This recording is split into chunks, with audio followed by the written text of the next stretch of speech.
Jemi në pikën 9 të trendit ditës, është njoftimi i kabinetit qevetar mbi raportin për zbatimin e programit kombëtar për zbatimin e marrëveshjes së asociimit stabilizimit gjatë vitit 2018, që në fillim dëshiroj para se mi dhënë fjalës ministres, dëshiroj me falenderu për angazhimin e vet, edhe për rujtjen e konsistencës në temë. Ministre, fjala është për ju, pra Ministre e Integrimeve, zonja Dhurata Hoxha. Ju falenderit kryeministër,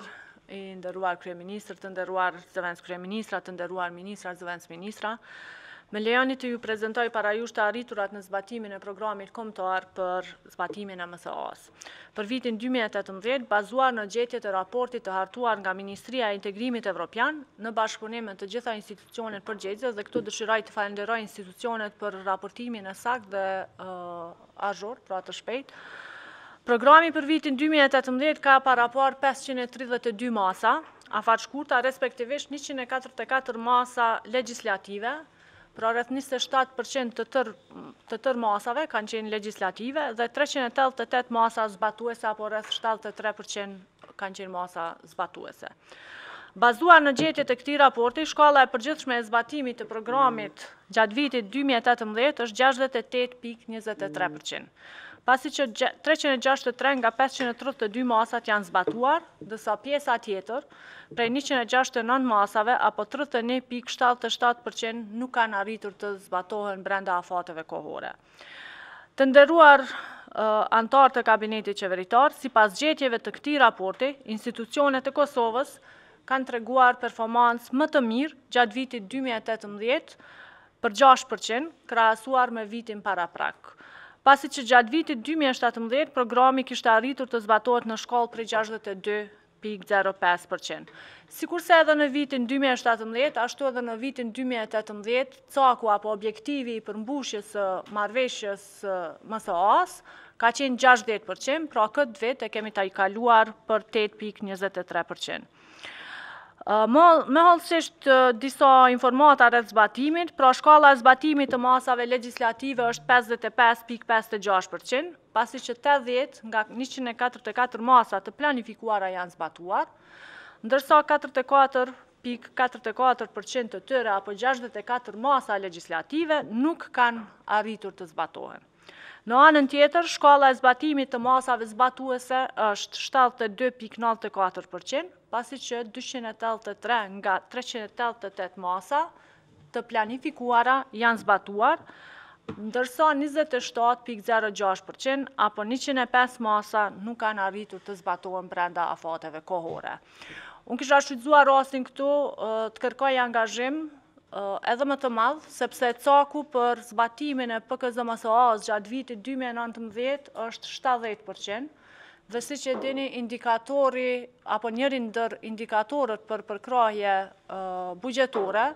nga Bashkimi Evropian është edhe zbatimi i MSA-s, së bashku me indikatorët e tjerë që janë reforma administratës publike, shumë indikatorët e tjerë,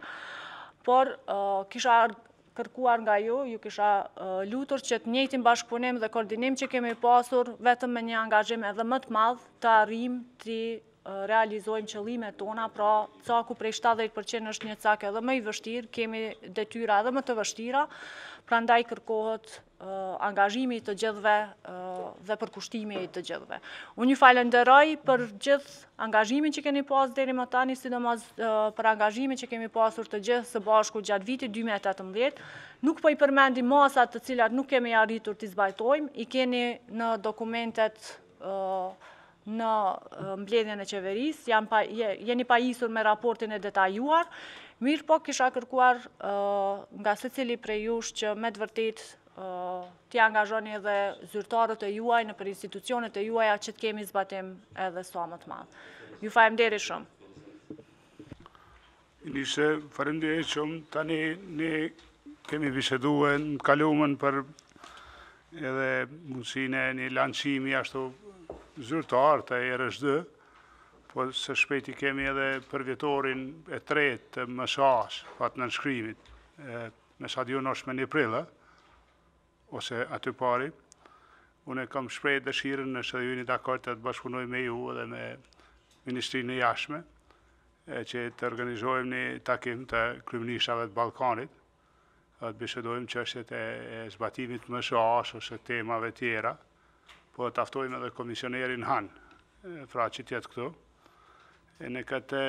mënyrë do të dëshmojshim pra vazhdimsinë tonë edhe fokusimin tonë në zbatimin e MSA-s, njëkohësisht edhe të prioriteteve në reforma që i kemi qujtera. Nëse jeni dakord, pra ju kisha lutë edhe e kisha kërku edhe aprovimin e kolegëve të qeverisë. A e kom përkrajën e juj, pra që dikun në fillim të prillit në lidhje me këtë datë, pra të ftoj kryeministrat e rajonit, fillu prej Shqipërisë, Maqedonisë, Malit Zi, pastaj shpresoj të Kroaqisë, të Bosnjës, nëse vjen edhe Serbisë, po besoj kjo pak më vështirë, po ndoshta edhe ndonjë rajonal, edhe ti kemi këtu edhe diskutojmë për ato tema, pra që janë më rëndësi për zbatimin e MSA-s nga ana jonë, por edhe për perspektivën e mateme integruese të Kosovës në kuadër VB6, pra Ballkanit Perëndimor. Besoj edhe kjo kish pas me dalë një ngjarje e arsyeshme, e shpjegueshme, fatmirë e kolegës. Faleminderit. Pra ne kishim ujtë atëherë, pra në kuadër të kësaj ngjarje, ndoshta edhe një pjesë e saj me qenë si hyrje, si lajmërim i prioriteteve të ERS2, matutjet, dinamikave, këto një lloj kishim ujtë ose një raport, ose një informat, ose një diçka, edhe me shpjegu çfarë ambiciesh kem na për MSA-n, matutje, në çfarë dinamike dëshirojmë i përbushe, kur preshim me qenë statusin e kandidatit, e dim që fokusimi më i madh ka me qenë do aspekte tjera, ose kanë me pas edhe ata mendime kritike ndaj nesh, po na shkem se me i ka realitete, është mirë që të ballafaqohem. Aty kish mujtë më folë edhe për liberalizimin e vizave, se në qershor, nëse mbledhet Këshilli i Ministrave, nëse Parlamenti e vazhdon atë trialogun edhe për parlamentin tjetër, atëherë ekziston një mundësi reale në qershor, pra që atëherë kur vendoset për hapjet negociata për Shqipërinë, kur vendoset për hapjet kapitujve për Serbinë, ndoshta mu vendoset edhe për ne për liberalizim, pra si dinamik potenciale. Nëse dikush i don fjalën lidhur me këtë tema, urnoni, nëse jo, propozoj pra që të kalojmë në këtu sparashije dhe marr vendim, po ju falenderoj ministre për raportimin.